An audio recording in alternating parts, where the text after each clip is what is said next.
Hi there. Good morning, good afternoon, and good evening. My name is Tyler McNamer, and I would like to answer one of the questions that I've been reading from you, the audience.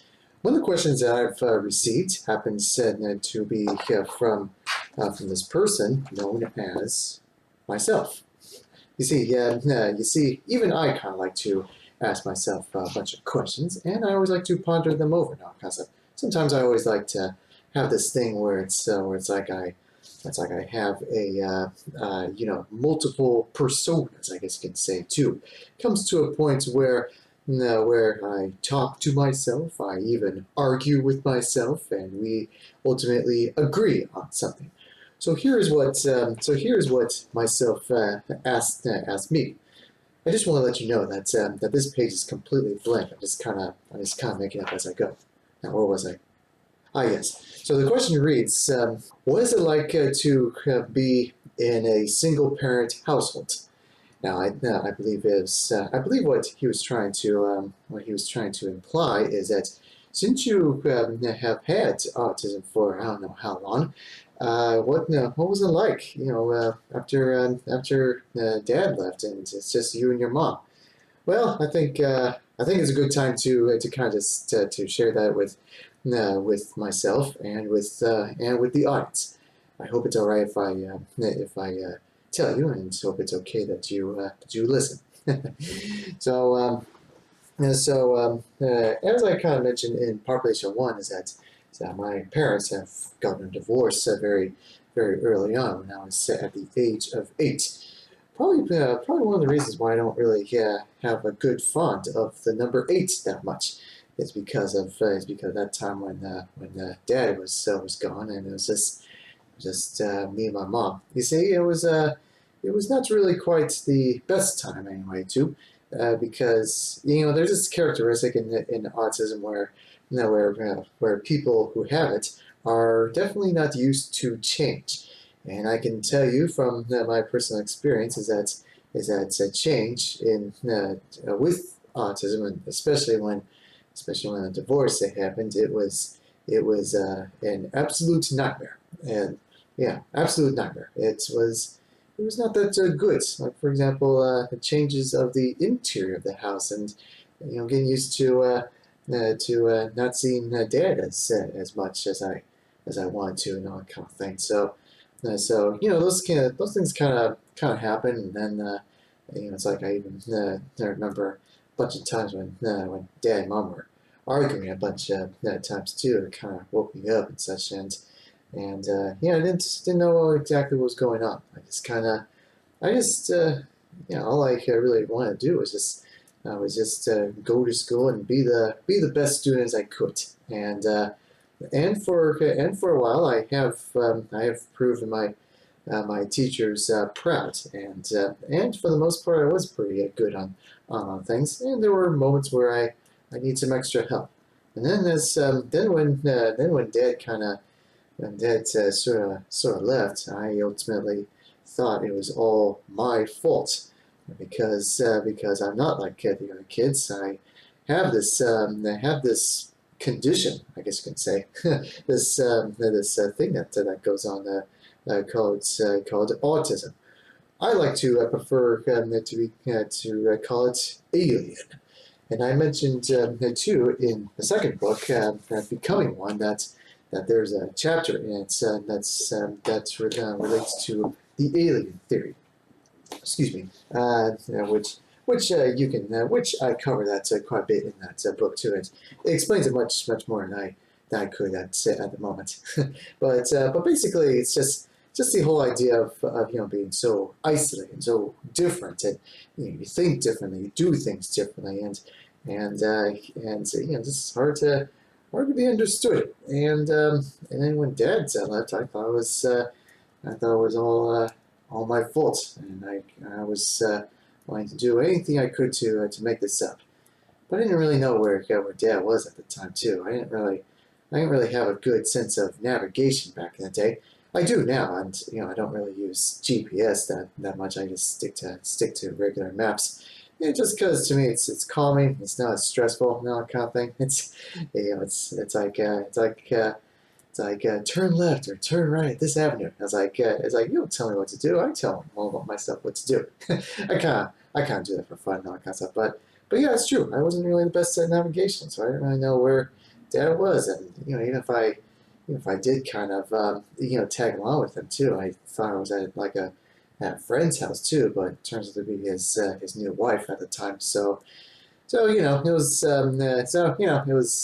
it was just all confusing. Everything kind of just was a blur. I didn't know exactly what was going on, or who this woman was, or what place this is too. This was like a suburban, stereotypical all-American suburban place, with all the houses and the cul-de-sac and all that kind of stuff. Yeah, I didn't really know what was going on. It was a completely different place. 'Cause I've been in this island since I was 2 years old, so it's been it's just kind of new experiences and that kind of thing too. It was chaotic, and that's why I say it's a blur because I was just doing my best to keep it together because it's so different, and yeah, so yeah, that kind of stuff too. But most of the time, I was just mostly with my mom. So the interior of the house was a little different. There was a smaller TV, and some of the interior layouts it's just very different too. It's stuff to process, and I didn't know exactly what was going on. I just kind of was just doing what I could, like every other kid, just try to go to school and try to make friends and make the teachers proud, and make my mom happy. And I feel like I did a pretty decent job anyway too of doing that and stuff. But in single parent household, there were a few times where we had to move multiple times. It went from one house to a log cabin, and then to another house, and then back to a log cabin, and then afterwards we settled in for a new house. I bought this house cheap, and nowadays at this current state, it's like $500,000. Because of currency, the times have changed, and the rent goes up higher and all that kind of thing too. So so it was a very long time ago. I'd probably say, I'd probably say, let's see, about almost. No, not 20 years ago.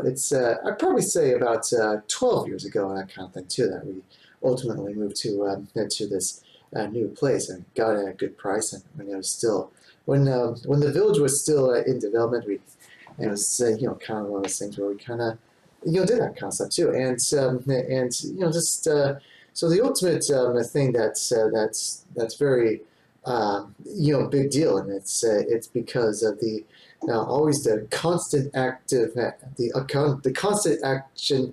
No, excuse me. Let me start over. The constant action of change, if that makes any sense.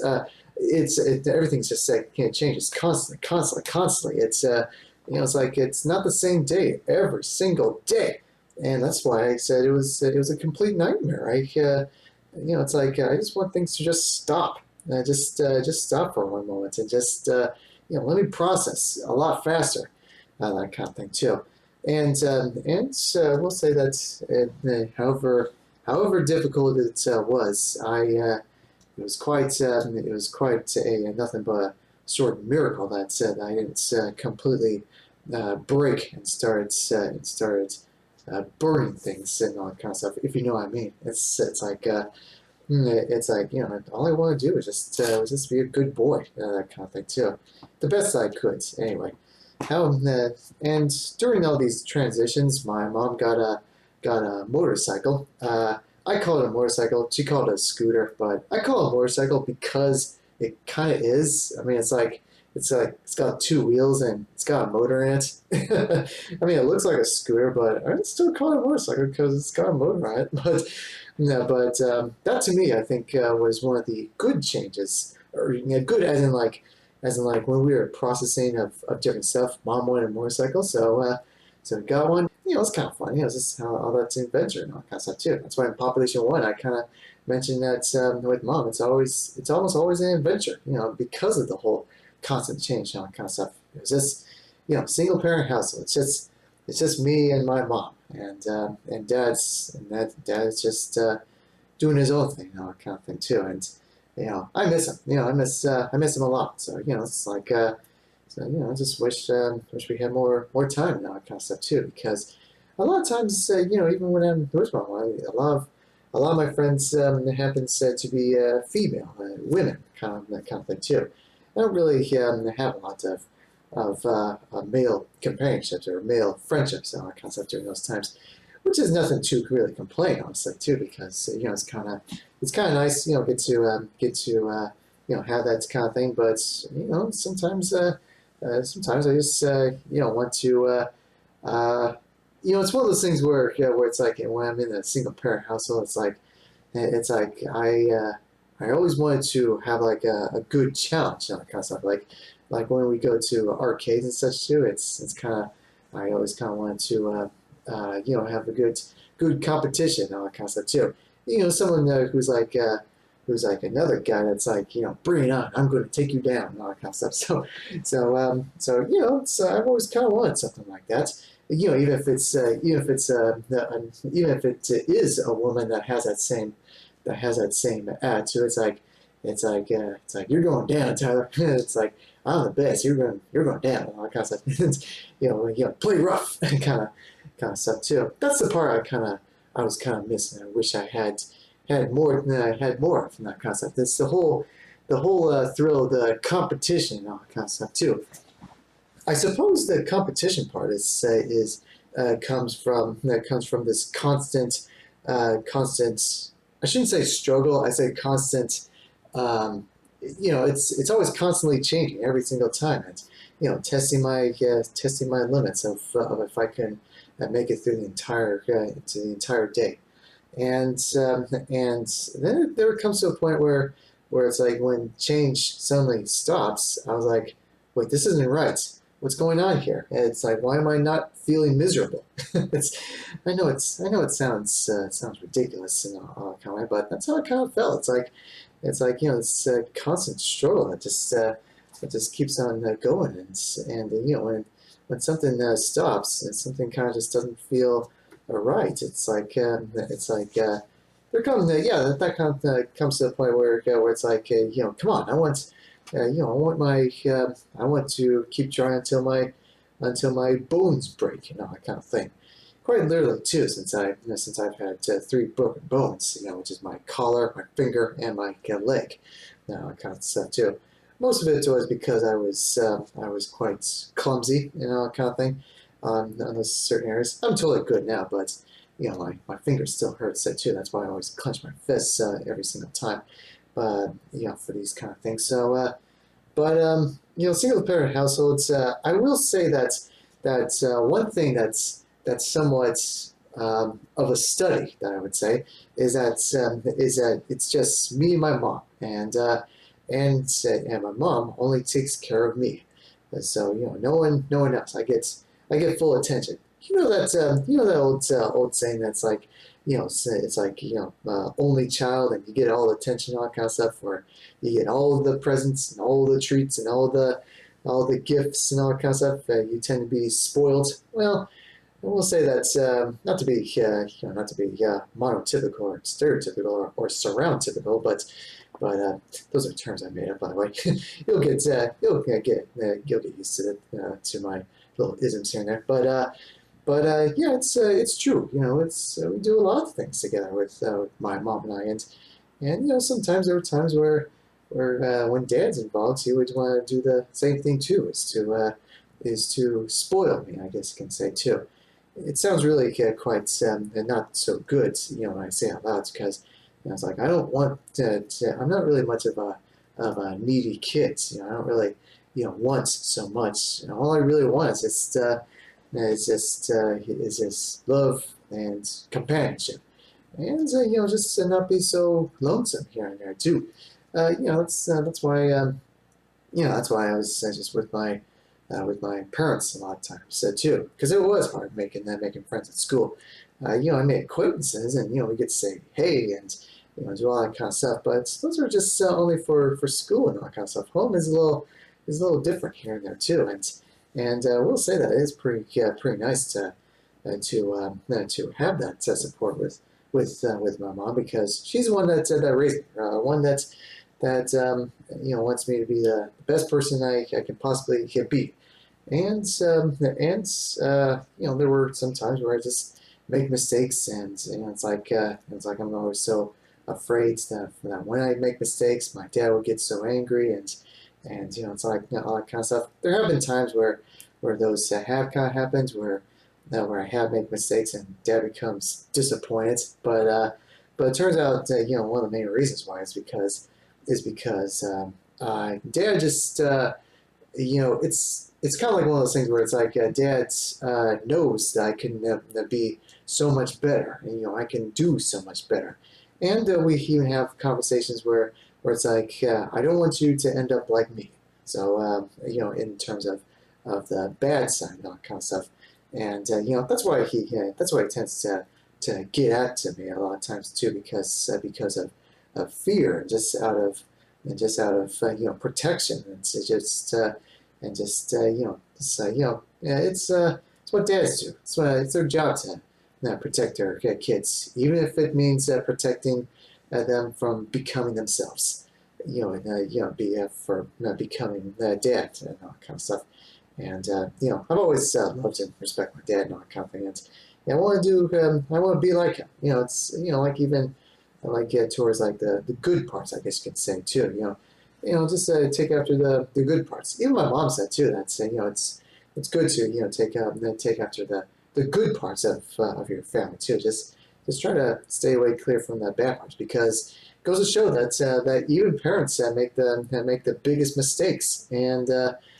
So anyone out there, and whenever you make mistakes, just please, for the love of goodness, just don't go so hard on yourself. Don't be hard on yourself, all right? Because even parents make mistakes, a lot of mistakes. Even teachers make mistakes too. A lot of adults that do not have autism make so many mistakes, and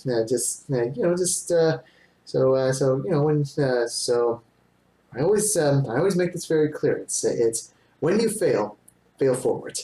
That's all I have to. That's all I have to give to you. It's not if you fail, because you are going to fail, but when you fail, fail forward. And that's what I'm going to what I'm going to say here. So fail forward.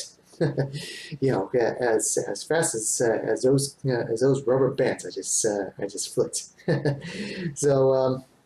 So yeah, that's basically what I would say for when it comes to single parent households. It has been quite an adventure. Just living with my mom, and I will say that it's because of her support and caring, and respect and love, and just the whole package. I probably wouldn't be here today. Excuse me. As a matter of fact, as of this recording, I'm going to be delivering a keynote event for an elementary school. Thank you to my parents and to my teachers for getting me this far, and for allowing me to share my books with the world. It's a team effort. I always believe that. It's always been a team effort. I never take all the credit for what I've done, and it's just a team effort. The only time I take credit for just myself is when I'm doing art, is when I'm doing artwork kind of stuff too. That's just my way of escaping, I guess you can say too. Oh, before we close this, I know I'm not going to take any more of your time, but before we close this, I will say that a few ways of what I like to do of escapism when I'm still processing about the whole parents getting divorced and all that kind of stuff. A few things I did for escapism were reading books and writing stories that may not make sense for a lot of people, but at least they made sense for me. I feel like I've gotten better over the years, just being a better author, writer, or storyteller, I guess you can say, over the years, just because of practice. But yeah, that's what I used to do. I used to do stories. I still have a few stories in both the books, but you have to read them yourself. Give them a try. So those are a couple things I like to do is read and write, and a couple more things I enjoy doing just so I can escape in my own world is play video games and play with toys. Toys. I've always been such an avid player when it comes to toys, and I will say that one of my favorite toys to play with is Playmobil. If you see any Playmobil out there too, feel free to to send them over. I'm just kidding. You don't have to do that, but yeah, that's like one of my favorite toys. Is the Playmobil, it's even video games too. I still play video games here and there today, but you probably not as much as I did a long time ago. But it's still fun. All of it's still pretty fun too. And even when it comes to being an artist, it feels good to be in your own world, and anyone is welcome to in your own world. So that's what I would do. It's okay to escape into your own little worlds and to become the greatest artist in your own world. It's quite magnificent. So yeah, I think that's well, probably leave it there when it comes to single parent households. Is that for me it's always been a constant act of change. Everything just changes constantly, and I had to go through the nightmare all by myself. Well, not exactly all by myself, but with help.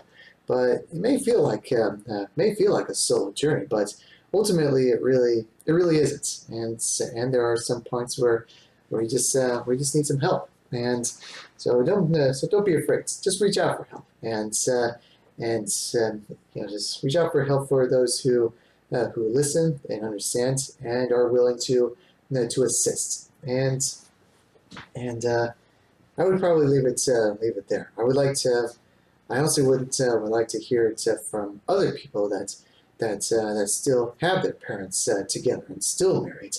It's like I always kind of wonder what's it like. What's it like to have parents still together like that? Feel free to let me know through social media or in the comments or on my Twitter or at Tyler McNamer. But just yeah, I've always wanted a good discussion when it comes to that concept too. Maybe hard to maybe deep subjects, but it can feel good to talk about too. Because that's what we're here for. We're just here to make things more workable for everyone. For those who have autism or for those who do not have autism. So I'll leave it up to you. I know it's a deep subject and all that kind of stuff, and sometimes it may be mentally draining to talk about that. But just for those who are curious, just what it's like to be single parents. So that's why I decided to provide, and I hope the person that submitted this question is able to understand this much more clear. And so I'm glad that this person submitted this question because really got me thinking, and it feels good to kind of think and just evaluate and observe and absorb all the information and just talk about it because we are all for information. It's very important, and that's one and information is one of the key works, the key ingredient to make autism much more workable. Because that's what we're all about. Autism works, and I will say that yeah, I think that'll be it. I probably should stop myself before I get into more trouble. So we